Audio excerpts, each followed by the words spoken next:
subscribe to our channel and press the bell icon. विद्यार्थी मित्रों, sir Abdul Sattar Khan इस YouTube channel में आपका स्वागत है।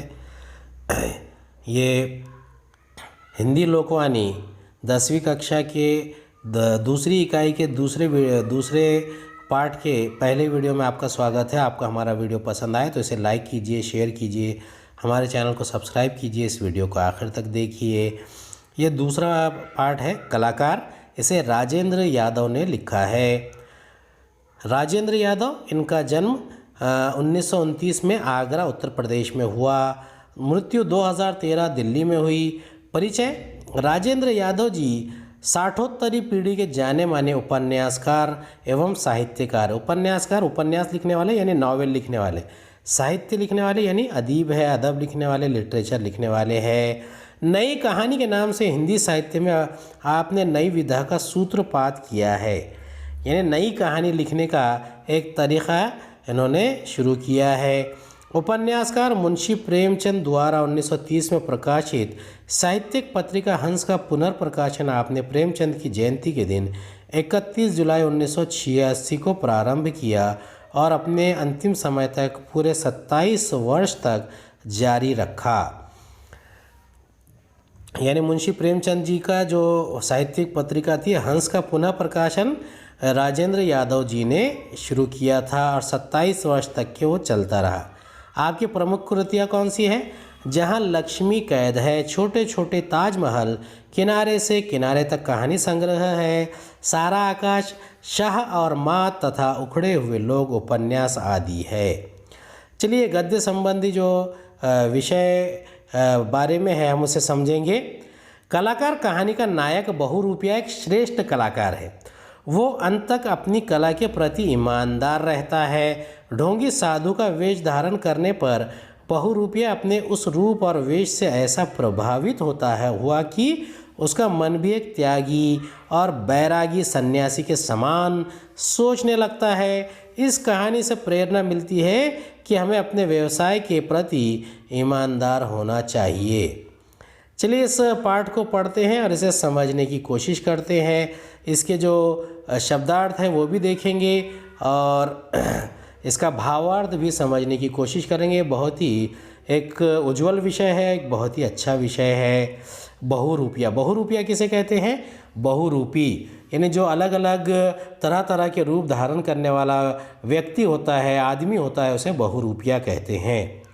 बहुरूपिया के बारे में हम सब जानते हैं। इन लोगों का पेशा अब समाप्त होता जा रहा है।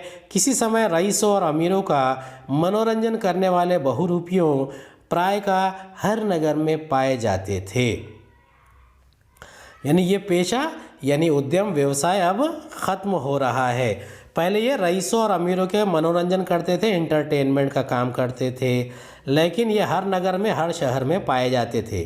ये कभी धोबी का रूप लेकर आते थे, कभी डाकिए का, यानी कभी वो धोबी बन जाते थे, कभी डाकिया यानी पोस्टमैन बन जाते थे। हूबहू उसी तरह का व्यवहार करके ये प्राय लोगों को भ्रम में डाल देते थे।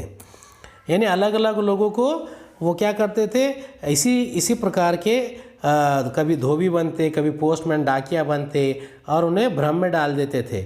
इनकी इसी सफलता से धोखा खा जाने वाला रईस इन्हें नाम देता था।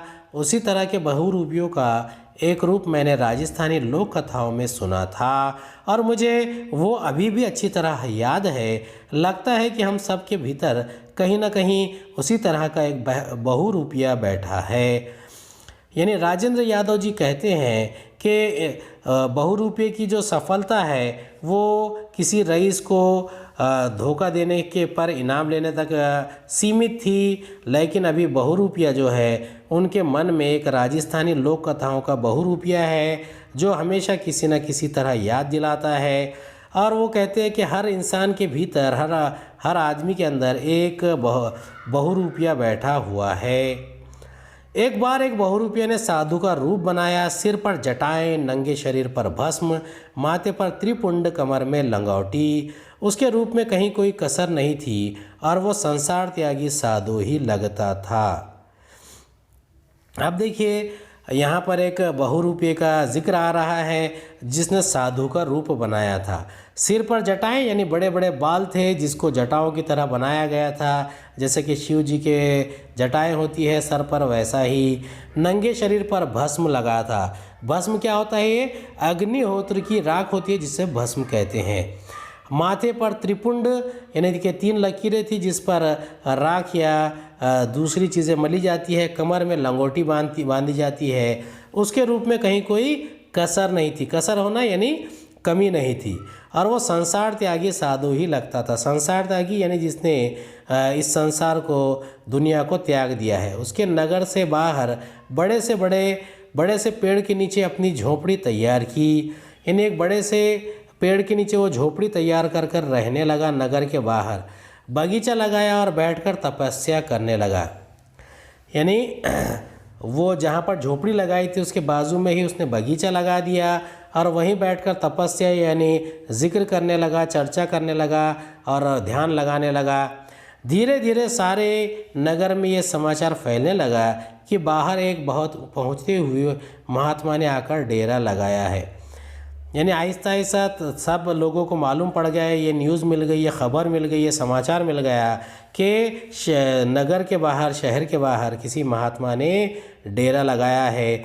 लोग उसके दर्शनों को आने लगे और धीरे धीरे चारों तरफ साधु का यश फैल गया।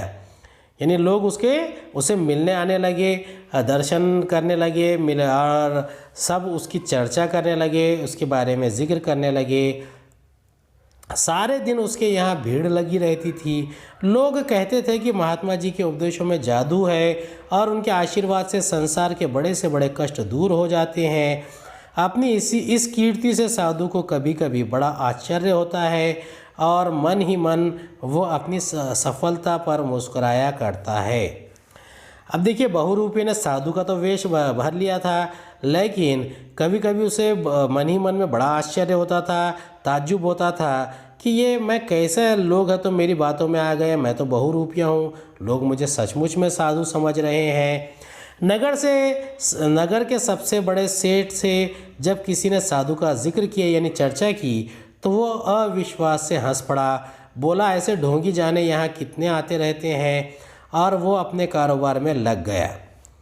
यानी शहर का जो बहुत बड़ा सेठ था तो उससे किसी ने इसका जिक्र कर दिया था, चर्चा की थी कि एक बहुत बड़े साधु आए हैं, लेकिन सेठ साहब ने कहा कि ये तो ढोंगी है, ऐसे कई ढोंगी आते जाते रहते हैं, और वो अपने कारोबार में, व्यवसाय में लग गया। साधु का नाम चारों ओर फैलता जा रहा था। साधु भी कभी कभी सोचता कि अब फिर बहुरूपिया जीवन में लौटने में क्या रखा है, क्यों ना इसी जीवन में अपनी ज़िंदगी लगा दी जाए।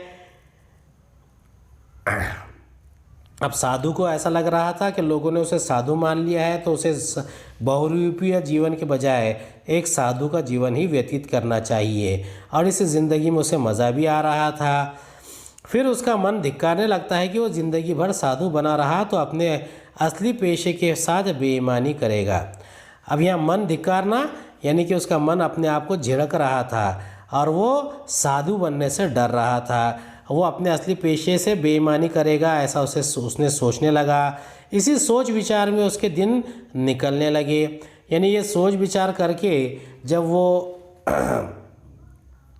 आगे उसने सोचने लगा तो उसे लगा कि शायद वो अपने पेशे से धोखा कर रहा है। एक बार सेठ की पत्नी बहुत बीमार हो गई। दुनिया भर के इलाज कराए गए, वैद्य डॉक्टर बुलाए, लेकिन सेठानी की तबीयत ठीक ही नहीं हुई। उसे लगता था कि वो अब नहीं बचेगी।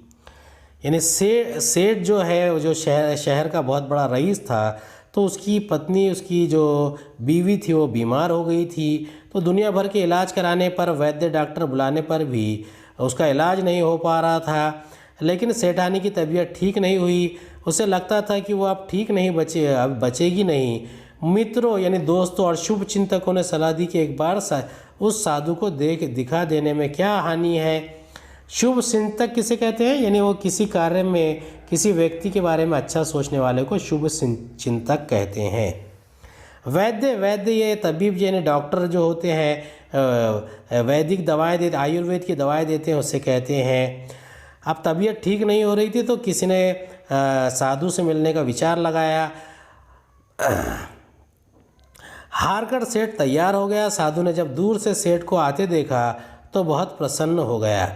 यानी साधु को तो पता चल गया था कि शायद ये सेठ नहीं आएगा, लेकिन सेठ की बात उसे पता थी। लेकिन सेठ को आता देखकर वो बहुत ज़्यादा खुश हो गया, प्रसन्न हो गया। नगर का सबसे बड़ा करोड़पति उसके यहाँ आ रहा था। आगे आगे सेठ और फिर पीछे पीछे डोली में बीमार सेठानी। उसने जाकर साधु के चरण पकड़ लिए। महाराज, जैसे भी हो सेठानी को जीवन दान दीजिए, ये मेरे घर की लक्ष्मी है, इसी के कारण ये करोड़ों की संपत्ति आई है। जिस दिन से इसने मेरे यहाँ पाँव रखा है, मैंने जिस काम में हाथ लगाया उसमें लाभ ही लाभ हुआ है। अगर इसे कुछ हो गया तो मैं किसी काम का नहीं रहूँगा। अब जो सेठ जी थे, पहले तो वो बहुत ही ज़्यादा उसे ढोंगी कह रहे थे, लेकिन जब सेठानी बीमार पड़ी और किसी ने कहा कि वहाँ जाकर बताइए, तो बताने को तैयार हो गए। सेठ जी पैदल पैदल जा रहे थे, सेठानी डोली में थी। डोली क्या होती है? ये एक किस्म की पुराने ज़माने में औरतों को ले जाने के लिए जिसे चार कहार पकड़ कर ले जाते थे, एक बग्घी टाइप होती थी जिसमें औरतों को उठाकर ले जाया जाता था। अब वो जैसे ही सेठ जी आए, उन्होंने महाराज साधु के यानी बहुरूपिये के पाँव पकड़ लिए और कहने लगे कि महाराज जैसे भी हो सेठानी को जीवन दान दीजिए। अब ये जीवन दान क्यों मांग रहे हैं? ये उन्हें लगता है कि साधु ही जीवन देंगे, और वो कहने लगे ये मेरे घर की लक्ष्मी है, यानी जो भी पैसा आया है, घर में लक्ष्मी आई है, वो इसी के कारण है। संपत्ति धन दौलत को कहते हैं। और कहा कि जिस दिन से इसने मेरे घर में पाँव रखा है, मैंने जिस काम में हाथ लगाया उसमें लाभ हुआ है। लाभ हुआ यानी फ़ायदा हुआ। अगर इसे कुछ हो गया तो मैं किसी काम का नहीं रहूँगा। साधु ने गंभीर चेहरा बनाकर डोली का पर्दा उठाया। सेठानी बीमारी में बेहोश पड़ी थी। यानी साधु ने जैसे ही देखा, उसने गंभीर चेहरा बना लिया और डोली में देखने लगा तो सेठानी बीमार थी और बेहोश भी थी। भगवान ने चाहा तो सेठानी 7 दिन में ठीक हो जाएगी। उसने धूनी की चुटकी भर राख उसके ऊपर डाल दी, फिर रोज़ आने को कहकर अपनी आंखें मूंद कर समाधि में लग गया। यानी धूनी की थोड़ी सी चुटकी भर राख उसने क्या किया, सेठानी के डोली में डाल दी और रोज़ आने का कहकर आंखें मूंद ली और समाधि में लग गया। सेठानी रोज़ आने लगी। संयोग की बात, धीरे धीरे उसकी तबीयत भी सुधरने लगी। 7-8 दिनों में उसकी बीमारी समाप्त होने लगी। सेठ को साधु पर घनघोर विश्वास हो गया और वो रोज़ उसके पास आने लगा। सेठानी ठीक हो गई, लेकिन सेठ रोज़ आता रहा। अब देखिए, घनघोर विश्वास होना यानी बहुत ज़्यादा अधिक विश्वास होना। अब ये देखिए, संयोग है या प्रयोग है पता नहीं है।